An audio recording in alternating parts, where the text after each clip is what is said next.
Aba, mag-aalas 6 na. Kanina pa akong alas 2 dito. Pagkahuntahan mo si Rupert at andito kami kay Joey Atienza. Ang bilis ng oras. Ang daming napag-usapan. Puro tawanan maya't maya. Tapos may tanong dito, may tanong dun. Ang daming obserbasyon, ang daming, ay nako, pag si Rupert ang kausap mo, kung saan mapupunta ang untahan. Ang daming mga insight at saka mga insider info. Ayun, nandito tayo ngayon kay aviary ni Joey Atienza dito sa Valenzuela. Ayun naman. 8 months pa lang siyang nag-aalaga, pero nakita nyo ganito na kadami Ayan. Ayun si Joey Atienza. Kilala nyo naman si Rupert You're in good hands with Rupert Bank. Ayun, ang dami na niya kagad na parami, 8 months pa lang. Pero ngayon, napag-isip-isip niya, siyempre kahit sino naman, meron kang budget. Ang sarap mamili pag may nakikita ka sa mata. Yun, ang dami kagad. Walang masama din sa madami, kaya lang, napag-isip-isip niya dapat magpo-focus. So ayan, binigyan natin siya ng konting mga tips, saka mga observations natin kung saan siya dapat mag-focus. Ayan, ang dami Ayun mga kaibon, napakahalaga at yun, naulit natin dito yung pure green o ancestral green. Kaya meron siya actually dito, 6 na pares ba ito? Mga ganun, 7. Isa yun sa mga pair niya. Ito pa.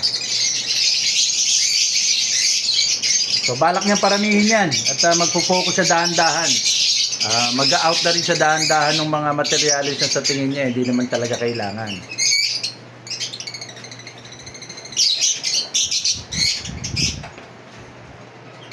Ang nakakatuwa, kinikwento nga niya dati, kahit pa paano, pag may konting tuition pa rin, kahit may kapasidad siya. Nangyayari pa rin, natatawa si Joey. Nangyayari pa rin yun.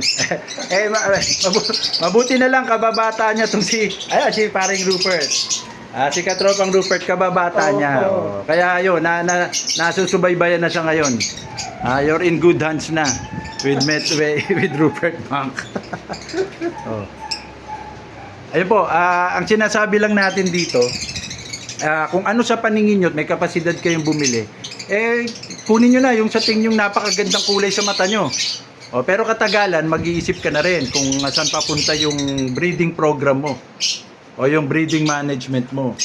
So ayun, dahil nga sa na-mentor siya nitong si kababata niya, actually si Rupert, no? So ayun, pinakuha na siya ng mga pure green o yung ancestral green na tinatawag natin. So isa sa magpo-focus na siya ron. Alam naman natin na, ulitin ko lang, pag may mga kakaibang mutation kayong nakikita, kakaibang kulay, kakaibang pattern ng kulay, di syempre itatabi mo yun. At pag tinabi mo na, ang una mong iisipin, teka, mamamana kaya to? Malilipat kaya to sa anak niya? Di ba gano'n naman? Ang unang sasabihin sa'yo, pagka medyo maalam na sa color mutation, ibangga mo sa pure green o ancestral green na tinatawag natin. Di ba? Ang suma nun, pagka binato mo sa, ikinasam mo na sa ancestral green, mafi-filter siya. May iwan yung mga recessive.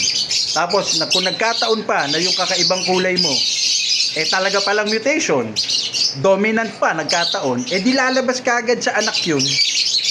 Mahuhuli mo kagad, teka, may naging kamukha na kagad sa anak. Napakalaki ng tsansa na talagang mutation siya. Isa yan sa bagay kung bakit ang pure green, panalo ka talaga o ancestral green. Sana, tip lang yun So, sana magkaroon kayo ng pagkakataon din na makafocus sa ganun.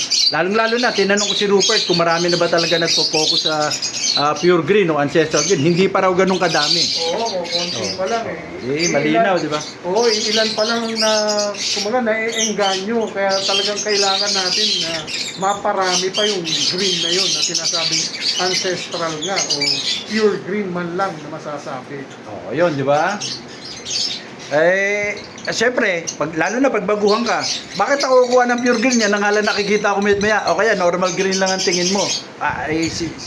Ano pala, magkaroon tayo ng distinction. Iba yung normal green sa pure green or ancestral green.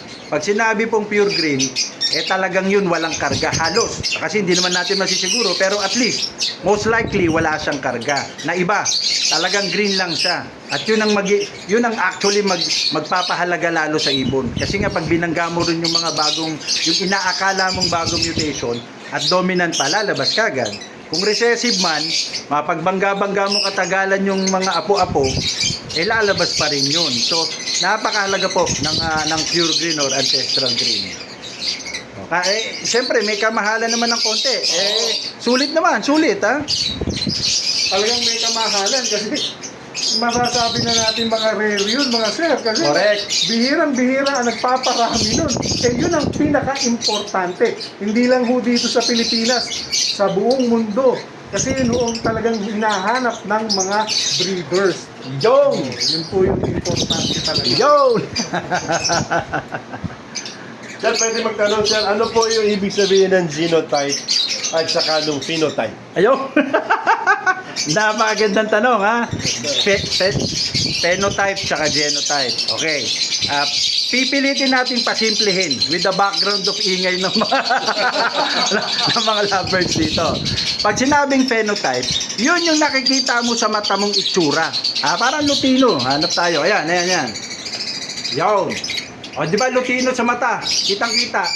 Phenotype ang tawag dyan. Yun yung nakikita mo sa mata eh. Okay, gano'n kasimple. Ngayon, etong lutino pala ni Joey, split sa blue. Okay? O, ano pa bang mga recessive natin? Split sa Dilute. aqua, pwede rin. Pwede rin. Split sa aqua, split sa dilute. Split So sa ngayon, dilute. sa tanong na phenotype, sasabihin ko ngayon kay Joey, ang phenotype ng ibon mong to, lutino. Okay? Sir, sabi sa akin, split daw sa dilute to, split sa blue. O, di ang genotype niya, genotype, ino, blue, split blue, split dilute.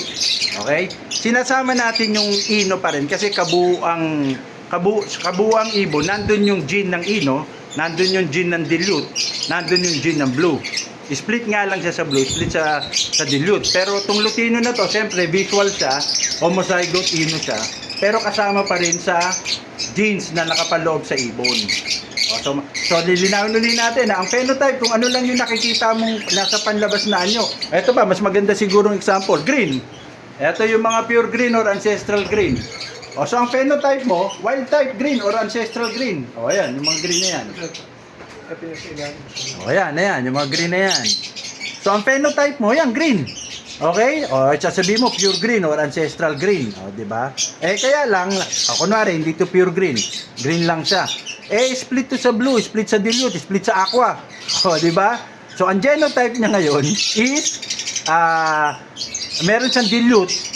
Pag sinabi mo na, nag-post ka na, this is green, split dilute, split blue, split lutino, kunwari yung green mo, yun yung genotype. Kaya tinawag na genotype kasi it came from the word genes. So ano-anong mga genes ang nakapasok sa ibon, kaya genotype ang tawag. Pag phenotype naman, para mas lalong maintindihan ng mga kaibon natin, galing yun sa word na phenomenon. Pheno meaning kung ano yung nakikita mo sa panlabas. Kaya kita mo sa mata, kaya phenotype. Okay, so maintindihan na pagka genotype galing sa word na genes. Kaya ang tinatanong, genotype, anong type ng mga genes ang nakapaloob sa ibon? Ayun, nahuli. Anong type ng mga genes ang nakapaloob sa ibon? Kaya genotype. Ayun naman, ang gandang tanong ni katropan Joey, Joey Atienza. Ayun, mag-clarify lang kayo dito kung ano pa yung mga pwede niyo i-clarify. Recorded lang kasi ito. Huwag kayong maglala. Abot tayo sa live streaming. Recorded lang muna as of now. So, anong oras na? Naghuntahan kami nito. 3 oras. Parang wala lang eh. Kulang. Kung saan na punta yung kwentuhan. Kulang yung oras. So, yun lang muna. Next time, sir. Next time. Yun lang muna mga kaibon Marami pa tayong meet up. Marami pa rin tayong pupuntahan. At ilang beses pa tayo maaaring bumalik dito kay Joey Kaya naman sinasabi sinasabi ko sa inyo, magbigay din kayo ng inyong mga kaalaman. Matututo rin kami sa inyo. Magbigay din kayo ng mga clarification. Magbigay din kayo ng mga tips. Sigurado marami matutunan diyan eh. Kaya nga si Joey, 8 months pa lang nag-aalaga. So mas kailangan niya ng mga tips. So yun lamang po. Tandaan, pagka nag-aalaga, chill lang. Wag masyadong mainit ang ulo. Kaya nga nagpapasaya nga sa atin yan. Dapat matutulog tayong medyo, wow, ang sarap sa tenga, ang sarap tingnan ng ibon. Di ba? Okay. Salamat po. Salamat. Hasta la vista.